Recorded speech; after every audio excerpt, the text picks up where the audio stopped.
히브리서 13장 5절에서 6절 말씀 우리 함께 돈을 사랑하지 말고 있는 바를 족한 줄로 알라. 그가 친히 말씀하시기를 내가 결코 너희를 버리지 아니하고 너희를 떠나지 아니하리라 하셨느니라. 그러므로 우리가 담대히 말하되 주는 나를 돕는 이시니 내가 무서워하지 아니하겠노라. 사람이 내게 어찌하리요 하노라. 아멘. 네, 오전에 더럽혀지는 화려함을 나누었는데요. 재물이 많으면 많을수록 화려해지기 마련이에요. 이게 비싼 거는 딱 보면 아시잖아요. 와, 이건 비싼 거구나 하는 거를 이게 자연스럽게 보고 아는 것은 그게 화려하기 때문인데 그 화려함이 진노의 날에 우리를 구원해 주지 못한다는 것, 그런 화려함을 가능케 하는 재물이 은과 금이 우리를 살려주지 못한다는 것을 우리가 받아들이기가 어렵습니다. 우리 이 평화로운 시대, 진노의 날이 마치 없는 것처럼 살아가는 시대에는 돈이 전부인 것 같거든요. 돈과 돈이 가져다 주는 그 화려함이 전부인 것 같은데, 그런데 이제 그날이 오면, 드디어 그날이 오면 그것이 다 착각이었다는 것이 드러나게 되는 거죠. 오전에 말씀 볼 때 잠언 11장 4절 말씀 함께 봤었는데 다시 한번 보면 재물은 진노하시는 날에 무익하나 공의는 죽음에서 건지느니라 라고 말씀하십니다. 진노하시는 날의 재물은 무익합니다. 우리를 죽음에서 건져주지 못합니다. 아무리 돈이 많아도 진노하시는 그날에는 그것으로 형량을 내려주지 않으세요. 이 땅에서는 돈 많이 내면 가석방도 시켜주고 그 합의도 하고 이러는데 진노하시는 날에는 그런 거 없습니다. 제가 이거 전 재산 다 드릴 테니까 저 지옥에서 좀 빼주세요 한다고 빼주는 게 아니에요. 그렇구나. 너 부자였구나. 그러고선 지옥에 보내시는 거죠. 우리를 죽음에서 건지시는 것은 오직 공의입니다. 에스겔 7장 19절에 이렇게 가르치십니다. 그들이 그 은을 거리에 던지며 그 금을 오물같이 여기리니 이는 여호와 내가 진노를 내리는 날에 그들의 은과 금이 능히 그들을 건지지 못하며 능히 그 심령을 족하게 하거나 그 창자를 채우지 못하고 오직 죄악의 걸림돌이 됨이로다. 은과 금이 우리를 재앙에서 건지지 못하게 된다는 것. 그 진노하시는 날에 은과 금은 아무짝에 쓸모없는 것으로 내팽겨쳐진다는 것. 오물로 여겨진다는 것을 우리에게 미리 가르쳐 주시는 것은 재물을 사랑하고 재물을 따르는 삶보다 공의를 구하는 삶을 추구하라는 것이죠. 잠언 11장 4절에는 공의라고 번역되어 있는데 우리는 보통 의라고 부르는 그 하나님 앞에서의 바름, 의를 구하는 것이 우리에게 진정한 구원이다, 진정한 생명이다 하는 것은 우리에게 알려주시려고 은과 금은 소용이 없다 하는 것을 알려주십니다. 그 의의가 무엇인가? 고린도 후서 5장 21절 말씀처럼 하나님이 죄를 알지도 못하신 이를 우리를 대신하여 죄로 삼으신 것은 우리로 하여금 그 안에서 하나님의 의의가 되게 하려 하심이라. 이 위대한 반전이라고 부르는데요. 죄인이 의인의 자리로 가는 것. 근데 죄인인데 아무 근거 없이 공짜로 의인의 자리로 가는 것은 하나님의 이 공의로운 질서에 어긋나는 일이거든요. 그래서 예수님께서 죄를 알지도 못하신, 죄를 감히 저질러 보지 못하셨고 저지를 생각조차 없으신 그분이 죄로 여겨지시게 되신 거예요. 죄인이 되신 겁니다. 왜냐? 우리 이 죄인들이 그 예수님의 자리로 올려지게 하시려고 예수님이 우리의 자리로 내려오신 것이죠. 이것을 우리로 알게 하시려고 하나님께서 부단히 가르치세요. 너희가 재물로, 은과 금의 화려함으로 내 진노에서 건져지는 것이 아니다. 은과 금이 가져다주는 기쁨, 그것이 가져다주는 안전, 그것이 가져다주는 만족, 그런 것으로 너희가 살아가는 존재가 아니라 내 진노에서 너희가 건져져야 되고 나와 화목하면서 나로부터 주는, 내가 너희에게 주는 기쁨, 만족을 너희가 누려야 되는데 그러려면 너희가 의의가 있어야 돼 라는 것을 알려주고자 하시는 거예요. 그래서 예수님을 우리에게 밝히 보여주시고 그 예수님 안에서 아무 자격 없는 내가 하나님의 사랑을 받았구나, 내가 하나님께 의롭다 하심을 받았구나 하는 것을 알고 이제 하나님과 사귀어 가게끔 하시는 거죠. 그러한 상태에 있는 사람들, 하나님께서 의롭다, 너희 죄 많은 죄인인데 내 아들의 피로 너희를 덮었고 내 아들의 의로 너희의 의를 삼았다 하는 것을 알게 된 사람들, 성도라고 부르는 그 사람들을 향해서 그러면 이제 너희는 어떻게 살아야 하느냐 하는 것을 이제 가르치세요. 히브리서 13장 5절 말씀 우리 함께 다시 한번 읽겠습니다. 시작. 돈을 사랑하지 말고 있는 바를 족한 줄로 알라. 그가 친히 말씀하시기를 내가 결코 너희를 버리지 아니하고 너희를 떠나지 아니하리라 하셨느니라. 이 하나님의 의롭다 하심을 받은 하나님의 자녀들, 하나님의 백성들을 향해서 이렇게 사는 것이 마땅합니다. 이것이 너무나 자연스러운 삶의 모습입니다 하면서 우리에게 가르치시는 거예요. 돈을 사랑하지 말고 있는 바를 족한 줄로 알라. 왜냐하면 이 돈, 은, 재물 등등의 것들은 우리를 재앙에서, 진노에서 구원해주지 못하니까 이미 너희는 하나님이 너희에게 주신 의로 값없이 의롭다 하심을 받았고 그의 진노에서 벗어난 자들이니까 옛날에 그렇게 살던 것처럼 살면 안 된다. 그거는 너희에게 허락된 삶이 아니다 하시는 것을 알려주시는 거예요. 그러면서 있는 바를 족한 줄로 알아라.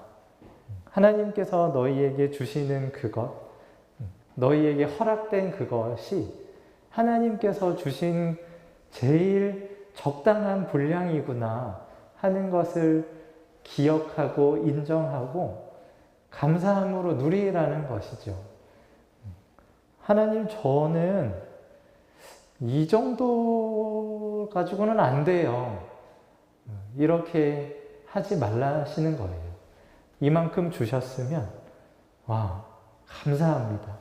하나님께서 저를 이 진노하시는 날에 구원해 주신 것만으로도 너무너무 감사한데 이렇게 누리게 하시고 살게 하시니 감사합니다. 하라고 하세요. 이게 참 어렵죠.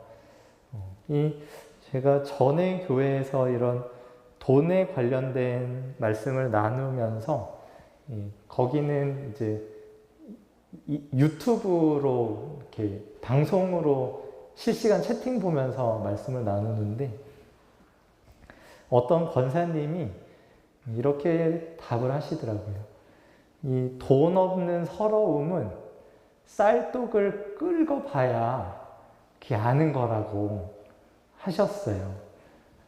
저는 아직 쌀독을 끌고 본 적은 없어서 돈이 없어서 굶어 본 적은 없어서 모르실 거예요 라는 뉘앙스로 하신 말씀이죠. 진짜 이제 막 애들 배고프다고 난리치고 고생하고 있는데 줄 게 없어서, 먹여줄 게 없어가지고 이 속상하고 한탄스러운 마음, 이거는 안 겪어보면 모른다 이렇게 하셨어요. 네, 그렇군요. 네, 정말 고생 많으셨습니다 하면서 그냥 넘어가기는 했는데 족한 줄로 아는 게 쉽지 않죠. 뭐 이렇게 병원비 마련해야 되는데 혹은 막 급히 돈 들어갈 일이 있는데 그거 못하면 너무 속상하잖아요. 그리고 왠지 서운하잖아요. 우리 아빠라고 하시는데 왜 나한테 이렇게 박하게 구시나 이럴 수도 있는데 족한 줄로 알으라고 우리에게 명령하십니다. 왜 그래야 하냐면 내가 결코 너희를 버리지 아니하고 너희를 떠나지 아니하리라고 말씀하셨기 때문이에요. 그때 쌀독을 끌고 봐야 이 돈 없는 서러움을 압니다라고 하셨던 권사님이 지금은 잘 사세요. 넉넉하게 사세요. 그걸 보면 그 쌀독을 끊는 그 서러움, 아픔, 그것이 영원한 게 아닌 거예요. 하나님께서 그러한 경험을 거치게 하시면서 그러한 경험을 하지 않으면 알 수 없는 무언가를 알려주시려고 그렇게 고생시키시고 뭔가 좀 서운케도 하시고 하시는 거지. 그것을 통해서 너는 이제 그만 내 자녀 아니야. 너는 이제 내가 버릴 거야. 하는 게 아니라는 거야. 결코 버리지 않겠다. 결코 떠나지 않겠다. 라고 말씀하셨다는 것을 우리에게 상기시켜 주세요. 이 결코 버리지 않고 떠나지 않겠다고 하신 이 말씀이 원래는 모세를 통해서 하나님께서 이스라엘 백성들에게 하신 말씀이세요. 신명기 31장 6절에서 8절 말씀을 보면 너희는 강하고 담대하라. 두려워하지 말라. 그들 앞에서 떨지 말라. 이는 내 하나님 여호와 그가 너와 함께 가시며 결코 너를 떠나지 아니하시며 버리지 아니하실 것임이라 하고 이스라엘 백성들에게 결코 떠나지 않고 버리지 않는다 라는 것을 말씀을 하시고 모세가 여호수아를 불러 온 이스라엘의 목전에서 그에게 이르되 너는 강하고 담대하라. 너는 이 백성을 거느리고 여호와께서 그들의 조상에게 주리라고 맹세하신 땅에 들어가서 그들에게 그 땅을 차지하게 하라. 그리하면 여호와 그가 내 앞에서 가시며 너와 함께 하사 너를 떠나지 아니하시며 버리지 아니하시리니 너는 두려워하지 말라, 놀라지 말라. 이렇게 말씀하십니다. 가나안 땅으로 들어갈 이스라엘 백성들, 그리고 그 이스라엘 백성들을 인도할 모세를 향해, 여호수아를 향해서 하나님께서 들려주시는 말씀이세요. 내가 너와 함께 하겠다. 너를 버리지 않고 떠나지 않겠다. 그러니 두려워하지도 말고 놀라지도 마라. 왜냐하면 두려워하고 놀랄 일들이 무수히 펼쳐질 거거든요. 가나안 땅으로 이제 들어가면 그들의 군사력으로는 절대 정복할 수 없는 성읍들이 즐비하고 그들보다 훨씬 체력도 좋고 숫자도 많고 무기도 훨씬 좋은 이방 민족들이 이제 그들과 싸우려고 준비를 하고 있으니까 너무너무 두렵고 떨리는 상황이죠. 하나님 없었더라면, 그들이 하나님을 신뢰하지 않았더라면 당장 도망가고 싶은, 그냥 우리 다시 이집트로 가서 다시 노예로 받아주세요 하고 싶을 정도로 그런 두려운 상황들을 앞에 놓고 있는데 하나님께서 약속하시는 거예요. 내가 너희와 함께 한다. 너를 떠나지 않고 너희를 버리지 않는다. 이 말씀을, 이 약속을 굳게 붙들고 하나님 가라 하시는 곳으로 가면 되는 거예요. 우리의 삶도 역시 마찬가지입니다. 돈이 없다고 가라고 하시는 거 안 갈 수 없는 거예요. 저는요, 이러해서 안 됩니다. 못합니다. 하지 말라시는 거죠. 내가 너와 함께하고 너를 버리지도 떠나지도 않을 거니까 하라는 대로 하세요. 하라는 대로 해. 라고 우리에게 요구하시고 우리가 그 요구에 믿음으로 반응하기를, 순종하기를 기다리십니다. 이 떠나지도 않고 버리지도 않는다 하시는 이 약속의 말씀이 너희가 예뻐서, 너희가 다른 모든 민족들보다 월등히 우월한 무언가가 있어서 그렇게 한다고 하시는 거 아니세요. 그냥 하나님이 그들의 조상들부터 선택해서 약속하신 거예요. 내가 너희를 통해 온 열방을 구원하려고 하니 너희는 내 백성, 나는 너희의 하나님 하자 하고 우리를, 이스라엘을 인도하신 것이고 그 마찬가지로 우리 또한 인도하시는 것이에요. 하나님과의 이 언약 관계, 하나님과의 이 친밀한 관계에 근거해서 우리에게 요구하시는 거죠. 돈을 사랑하지 말고 있는 것을 족한 줄로 여겨라. 예수님께서도 제자들에게 이렇게 가르치십니다. 마태복음 6장 31절 34절 말씀에 그러므로 염려하여 이르기를 무엇을 먹을까, 무엇을 마실까, 무엇을 입을까 하지 말라. 이는 다 이방인들이 구하는 것이라. 너희 하늘 아버지께서 이 모든 것이 너희에게 있어야 할 줄을 아시느니라. 그런즉 너희는 먼저 그의 나라와 그의 의를 구하라.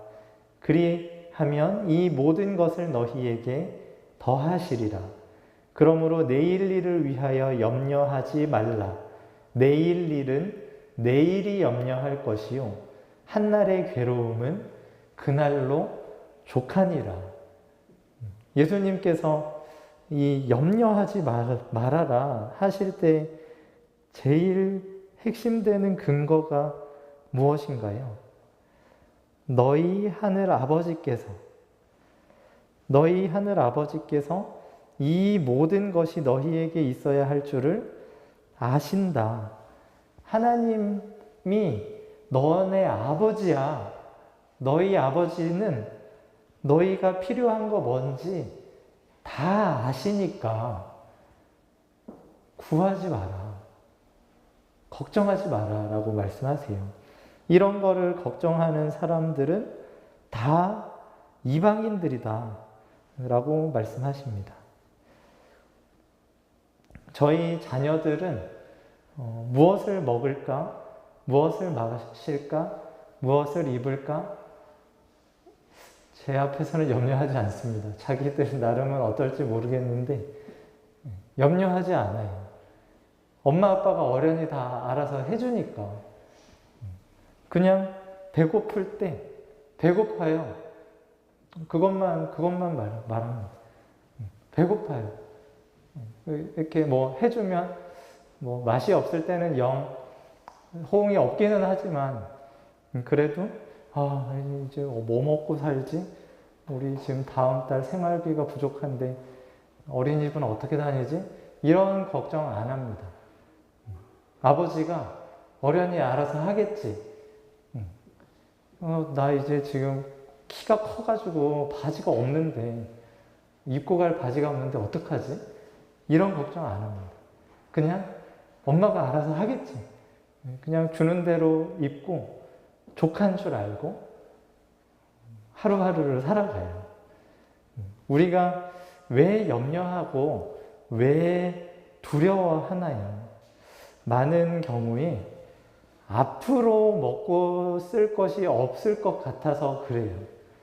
제 친구들 얘기 저번에도 드렸던 것 같은데 임대주택 사는 친구들이 임대기간 끝나면 나는 어디로 가나 이게 두려워가지고 임대주택에서 이제 옮겨야 될 그날이 왔을 때 그때의 집값은 얼마나 비쌀까? 그때 나는 어떤 비참한 삶을 살게 될까? 이런 것 때문에 염려하는데 놀러 가보면 엄청 좋거든요. 임대주택도 좋아요. 저희 집이랑은 비교할 수 없는 이 쾌적함, 편리함 이런 게 다 있는데 그것에 대한 감사, 그것에 대한 찬양은 잘 얘기 않고 이야 좋겠다 이렇게 막 부러워하면 이거 금방 끝나. 이 임대 기간 끝나면 여기 이 정도 수준으로 못 살 거야. 이런 얘기만 하니 감사가 없고 기쁨이 없죠. 염려가 됩니다. 그런데 아버지께서 다 아신다. 너희가 필요한 거, 너희가 쓸 거 딱 맞게 예비해 놓고 계시고 다 채워줄 거니까 너희는 먼저 그의 나라와 그의 의를 구해라. 그의 나라입니다. 우리의 나라가 아니라 내 나라가 아니라 하나님의 나라. 내 의가 아니라 하나님의 의. 하나님께서 우리에게 덧입혀 주시는 의. 하나님께서 우리에게 들어오라고 불러주시는 그 나라. 그 나라를 구하고 그 하나님과의 관계 안에 하나님이 내 아버지 되시고 내 하나님 되시는 관계 안으로만 들어오면 너희가 그런 거 걱정할 필요가 없는 자식의 삶을 살 수 있어. 너희는 이방인이 아니지 않니? 라고 예수님께서 가르쳐 주셨어요. 사도 바울은 하나님과 이 언약 관계 안에 들어오게 된 성도들에게 우리가 얻게 된 이 구원의 확실함, 하나님의 사랑의 확실함을 이렇게 고백합니다. 우리 아마 잘 아시는 구절일 텐데 우리 한 목소리로 함께 읽겠습니다. 시작. 그런즉 이 일에 대하여 우리가 무슨 말 하리요? 만일 하나님이 우리를 위하시면 누가 우리를 대적하리요? 자기 아들을 아끼지 아니하시고 우리 모든 사람을 위하여 내주신 이가 어찌 그 아들과 함께 모든 것을 우리에게 주시지 아니하겠느냐? 누가 능히 하나님께서 택하신 자들을 고발하리요? 의롭다 하신 이는 하나님이시니 누가 정죄하리요? 죽으실 뿐 아니라 다시 살아나신 이는 그리스도 예수시니 그는 하나님 우편에 계신 자요 우리를 위하여 간구하시는 자시니라. 누가 우리를 그리스도의 사랑에서 끊으리요? 환난이나 곤고나 박해나 기근이나 적신이나 위험이나 칼이랴. 기록된 바 우리가 종일 주를 위하여 죽임을 당하게 되며 도살당할 양같이 여김을 받았나이다 함과 같으니라. 그러나 이 모든 일에 우리를 사랑하시는 이로 말미암아 우리가 넉넉히 이기느니라. 내가 확신하노니 사망이나 생명이나 천사들이나 권세자들이나 현재일이나 장래일이나 능력이나 높음이나 깊음이나 다른 어떤 피조물이라도 우리를 우리 주 그리스도 안에 있는 하나님의 사랑에서 끊을 수 없으리라. 그 무엇도 어떤 위협도 어떤 상실도 어떤 고난도 우리를 선택하신 하나님의 자녀로 하나님의 백성으로 선택하신 하나님의 뜻을 철회시키지 못합니다. 우리가 어떤 범죄를 더 저질러도 우리가 하나님께 어떤 불순종을 드리고 어떻게 하나님을 배신해와도 한번 하나님께서 그리스도 예수 안에서 사랑을 주시기로 사랑하시기로 작정한 사람들은 떠나지 않으십니다. 버리지 않으십니다. 그러한 사랑인 것을 알게 하시려고 이제 이런 경험들을 하게 하시기도 하시죠. 아마 이런 것들을 겪으면 겪을수록 더 깊이 알게 될 거예요. 환난, 곤고, 박해, 기근, 적신, 위험, 칼. 그리스도인의 삶에도 이러한 일들이 있습니다. 없다고 하지는 않았어요. 바울이 그리스도 안에 있는 사람에게는 이런 일 없습니다. 안심하시고 행복하세요. 평안하세요. 이런 약속을 하지는 않았어요. 이런 거 있다. 그런데 너희가 이 죽임을 당하게 되는 이 극한의 고통 중에서도 넉넉히 이긴다. 넉넉히 이긴다. 우리를 사랑하시는 이 때문에 하나님께서 우리를 사랑하시기 때문에 이길 수 있습니다. 그리고 이러한 과정을 거쳐야 사랑하시는지를 알아듣습니다. 이런 거 없이 늘 평안하고 늘 만족스러운데 하나님 사랑 알기가 이 부패한 우리의 마음이 잘 알아듣지를 못해요. 우리가 어떻게 하나님께 범죄해 왔고 어떻게 하나님의 사랑을 거부해 왔는지를 이 고통스러운 경험들을 거쳐가면서 죽음을 거쳐가면서 우리로 경험케 하십니다. 그러니 저는 비록 쌀떡을 끌고 본 적은 없지만 자신 있게 말씀을 드려요. 절대 하나님이 버리지 않으시고 떠나지 않으시고 우리를 책임지신다고. 그 모든 결핍과 고통의 순간을 거쳐서 하나님 사랑을 우리로 깨닫게 하신다고. 이 사랑 때문에 그 무엇도 끊을 수 없는 우리를 향하신 하나님의 사랑, 우리와 함께 하시기로 하시고 떠나지 않으시고 버리지 않으시는 그 사랑 때문에 우리가 이렇게 고백할 수 있습니다. 히브리서 13장 6절 우리 함께 읽겠습니다. 시작. 그러므로 우리가 담대히 말하되 주는 나를 돕는 이시니 내가 무서워하지 아니하겠노라. 사람이 내게 어찌하리요 하노라. 사람이 어찌할 수 없습니다.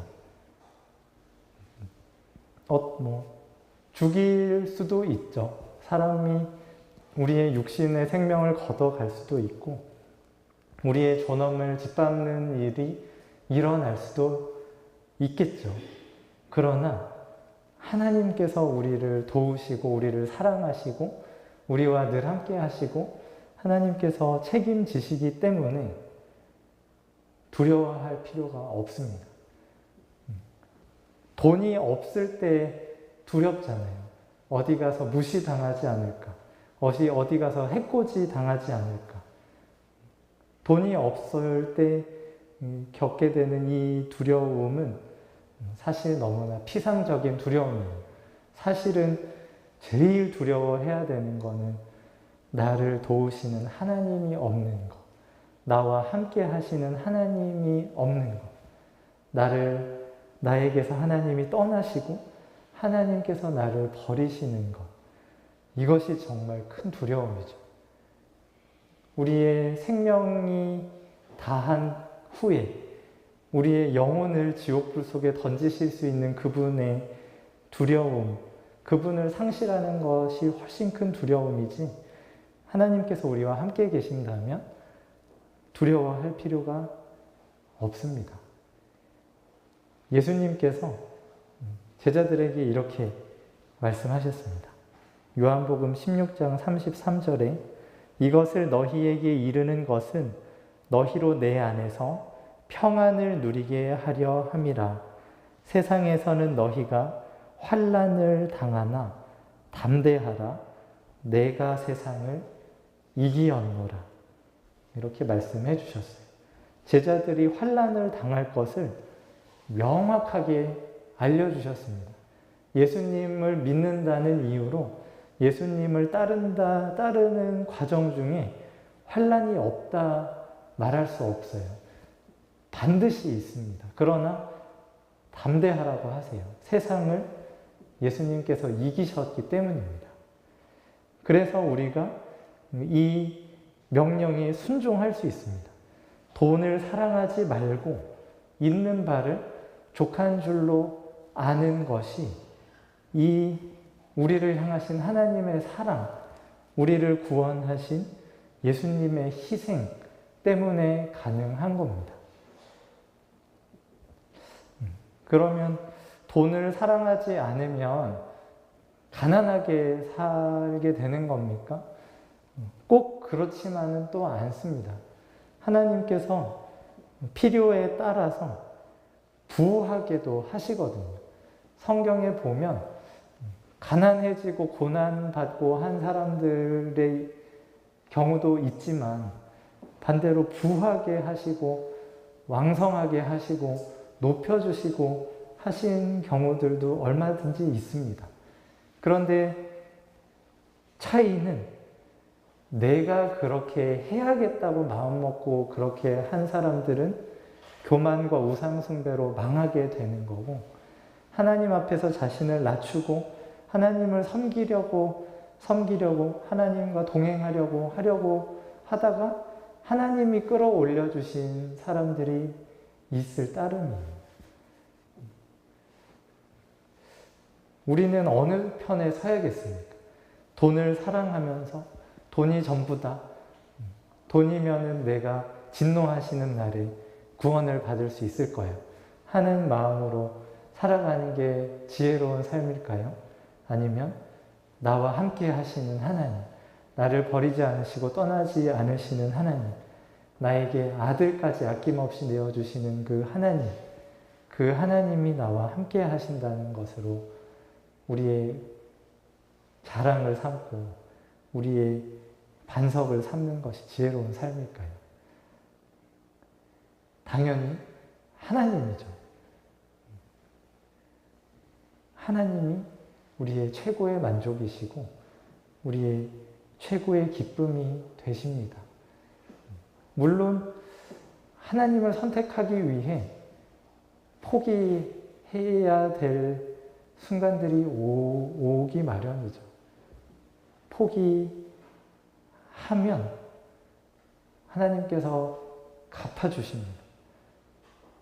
갚아주시겠지 하면서 투자하는 식으로 포기하는 거 말고 하나님이 진짜 좋아서 하나님이 더 소중해서 그것들을 미루게 될 때 하나님께서 다 갚아주실 것입니다. 이 하루하루 살아가시는 일과가 많이 분주하실 거예요. 그렇지만 나와 함께 하시는 하나님, 나를 죄에서 건지시고 용서하시고 나를 인도하시는 하나님을 바라보는 시간은 포기하지 마십시오. 절대 헛수고가 아닙니다. 시간 낭비가 아닙니다. 하나님께서 그 모든 수고 가운데 우리가 흘리는 눈물을 씨앗이 되게 하셔서 기쁨의 단을 거두게 하실 것입니다. 기도하려다 보면 포기해야 되는 게 생기기 마련이거든요. 기도 시간을 확보하고 마음을 드리려고 하다 보면 못하게 되는 게 많아요. 그러나 그것이 아깝지 않게끔 하나님께서 다 갚아주실 것입니다. 하나님께서 우리를 사랑하신다는 사실을 생각하시면서 돈 대신에 하나님을 따르는 우리가 되기를 소망합니다. 기도하겠습니다.